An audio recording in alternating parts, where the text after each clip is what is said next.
Olá, meu irmão, olá, minha irmã, que bom que nós estamos mais uma vez juntos estudando a lição da escola sabatina. A lição dessa semana, a sexta semana desse trimestre, tem como título Ele morreu por nós. E o verso para memorizar está em João 3, 14 e 15. Assim como Moisés levantou a serpente no deserto, assim também é necessário que o Filho do Homem seja levantado para que todo que nele crê tenha a vida eterna. Que promessa, que maravilha! Deus está dizendo para nós que aquele que crê no Filho do Homem terá a vida eterna. A lição vai falar um pouco sobre a morte de Cristo por nós no Calvário. E aqui no início da lição diz assim: dizem que não pode-se evitar a morte nem os impostos. Isso não é verdade totalmente. Por quê? Porque os impostos a gente pode evitar, mas a morte ela é inevitável. Uma coisa é certa: quando nós nascemos, nós vamos morrer. Ou morremos de morte natural, ou morremos de acidente, ou morremos por acidentes, ou morremos por morte natural, ou temos uma situação definida na nossa vida, mas nós vamos morrer. O que nos leva a ter uma esperança é que Jesus veio para morrer no nosso lugar e nos garantir a vida eterna. Portanto, a ressurreição de Cristo é central para a nossa fé, pois por meio dela temos a garantia da nossa, mas antes que fosse ressuscitado dos mortos, ele, é claro, teve que morrer. E se Jesus morreu e ressuscitou, é a garantia que nós, se estivermos salvos, morreremos, mesmo que morramos, vamos ser salvos na vinda de Cristo, na ressurreição de Cristo. Isso tem que confortar e consolar os nossos corações, porque esse mundo é um mundo de dor, de tristeza, de dificuldades, e quanto mais se aproxima a volta de Cristo, as coisas ficarão piores. Mas nós tenhamos essa fé, essa força dentro do nosso coração, com a certeza da salvação e da ressurreição em Cristo.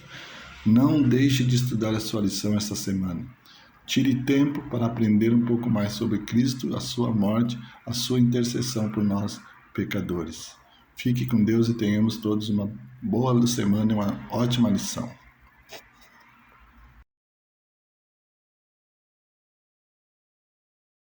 A lição de domingo, ela tem como título Desde a Fundação do Mundo.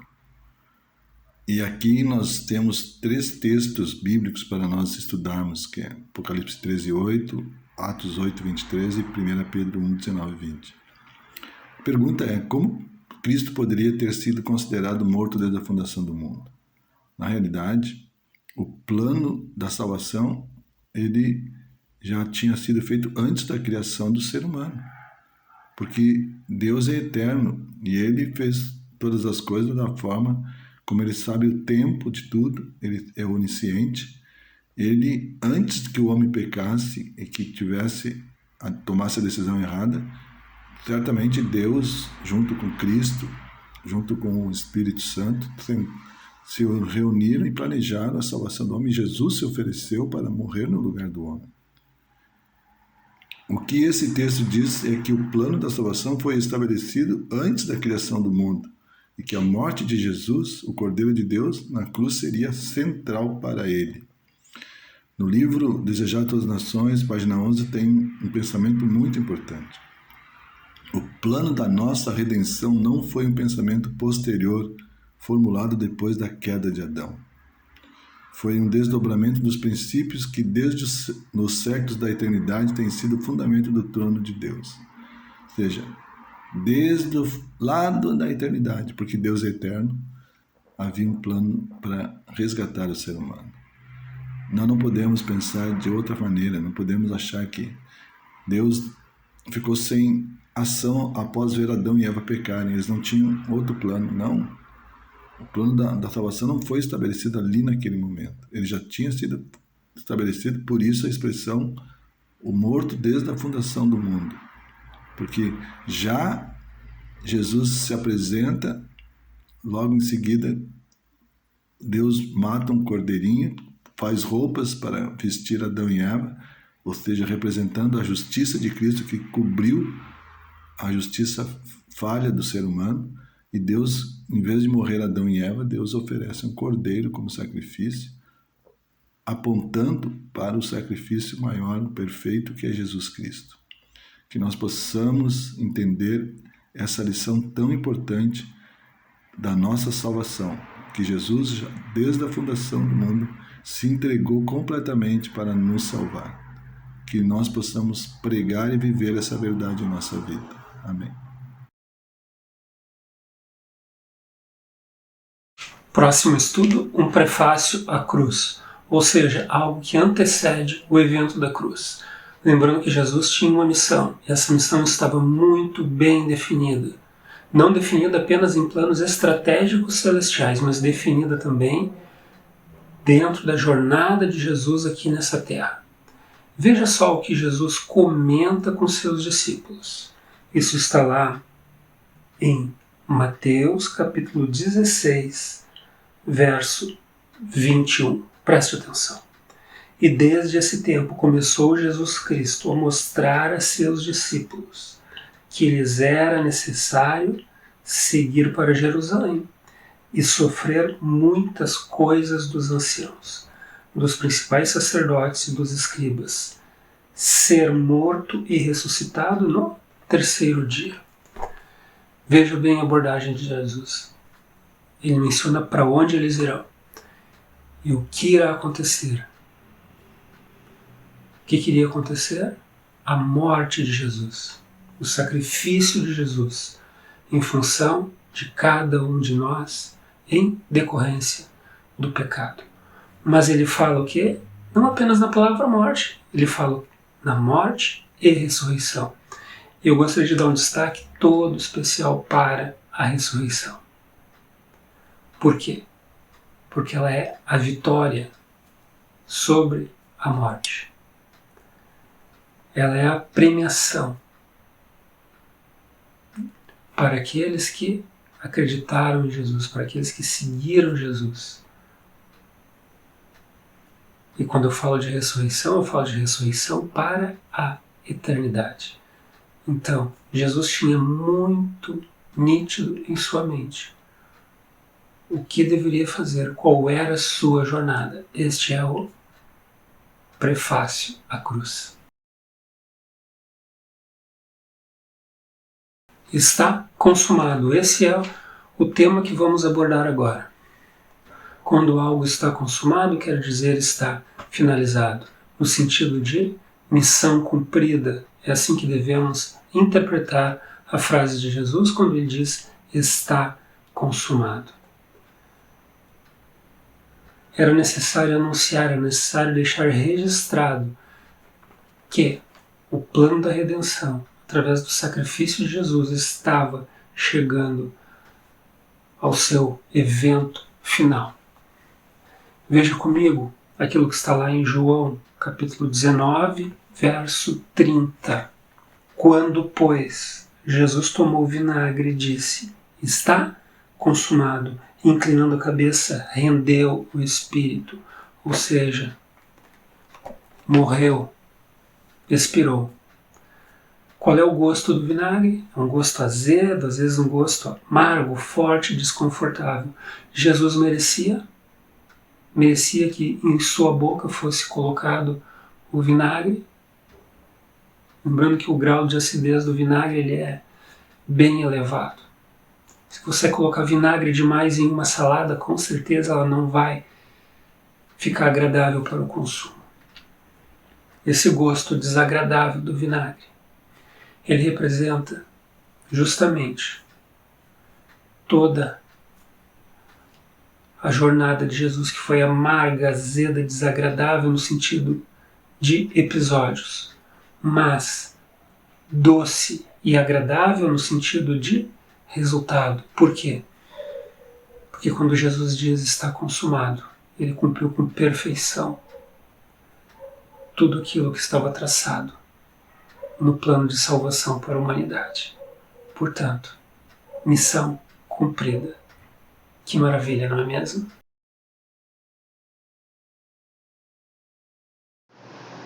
Irmãos, quando Jesus chegou ao Rio Jordão para ser batizado, João Batista logo exclamou: Eis o Cordeiro de Deus que tira o pecado do mundo. Quer dizer, apresentando ali o Santo Cristo que tiraria o pecado do mundo. Então a pergunta é: o que ele fez por nós, agora já batizado? Então ele primeiro morreu por nós, não é isso? Ele nos remiu, conforme está no capítulo 3 de João, começando ali no versinho 16, que diz: porque Deus amou o mundo de tal maneira que entregou, que deu seu Filho unigênito, para todo aquele que nele crê não pereça, mas tenha a vida eterna. João 3,16 é um verso que a maioria de nós conhecemos e sabemos de cor, né? Diz ali também, depois no versículo 17, Jesus não veio para julgar o mundo, mas ele veio para salvá-lo, ou seja, veio morrer por o mundo, para que todos tivessem a salvação, não é isso? Por isso então ele pagou nossos pecados, como diz lá em Romanos capítulo 6, versículo 23, quando diz que o salário do pecado é a morte, ou seja, a paga do pecado é a morte. Aquilo que eu faço indevidamente, eu tenho que pagar, ou seja, eu pago pecando, né? Tudo que eu faço de errado significa pecado. Então João Batista exclamou: eis o Cordeiro que tira o pecado do mundo. É isso. Então hoje você tem, eu também tenho um advogado que está advogando por nós lá no céu hoje. Então o que ele fez e que deve ser notado, reparado e principalmente, irmãos, considerado por ti e por mim. Jesus deu a vida espontaneamente por ti e por mim. Amém? Então, nós que merecemos ser condenados por algo que fizemos, qual é a grande dádiva oferecida por Deus? É que nós podemos realmente, irmãos, hoje ter esperança. Esperança de quê? Esperança de vida eterna. Por que que eu me dobro aos conselhos de Deus, à palavra de Deus? Por que que eu vou na igreja? O que que eu vou fazer lá, se não buscar a Deus, orando, né? Jejuando, né? Estudando sua palavra, né? Então nós temos em Cristo hoje a esperança de vida eterna, mesmo sendo pecador, ou pecadores, né? Eu e você, pois ele morreu por nós, como diz lá, e eu já falei antes, né? Capítulo 3, versinho 16 de João. Amém, irmãos? Pense nisso.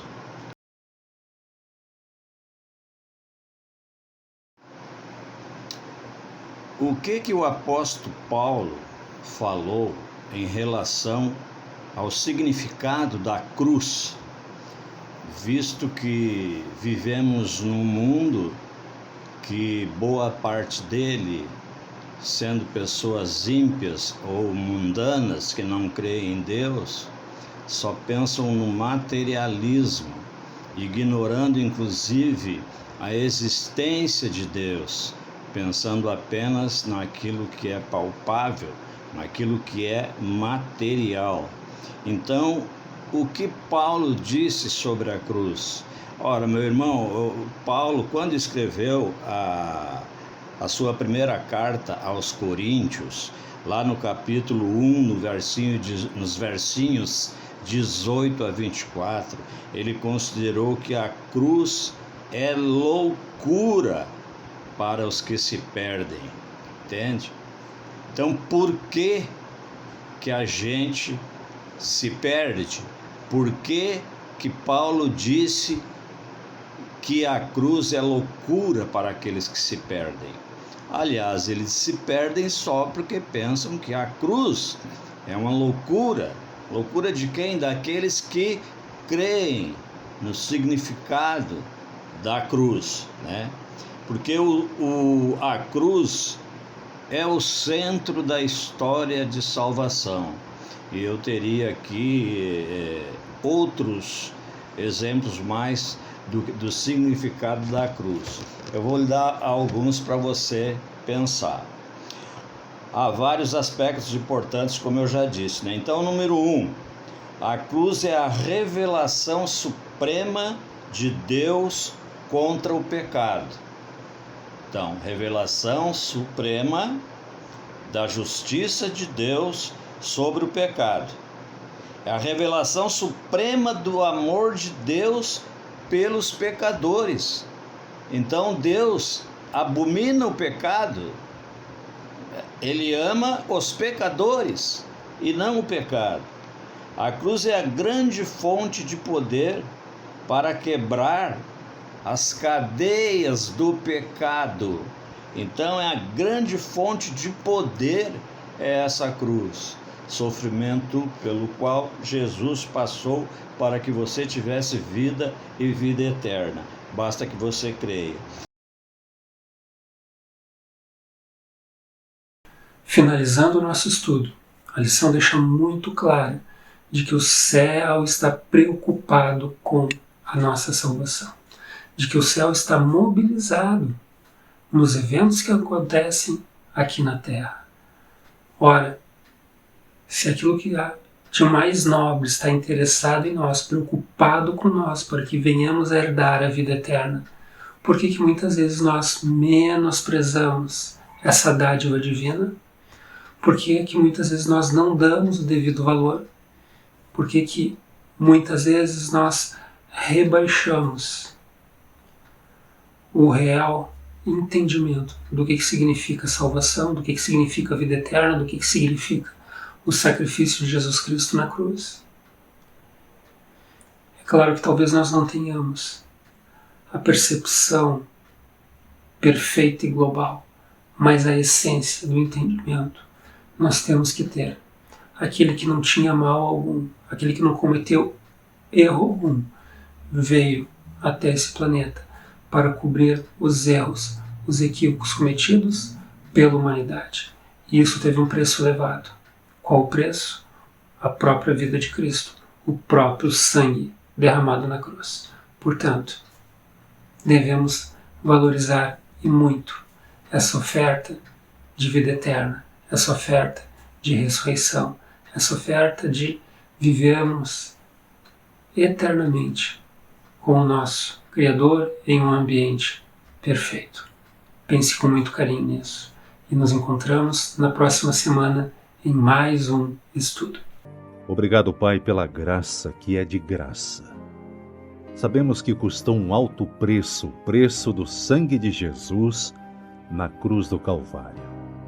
Obrigado por tua salvação, obrigado por teu amor. Em nome de Jesus. Amém.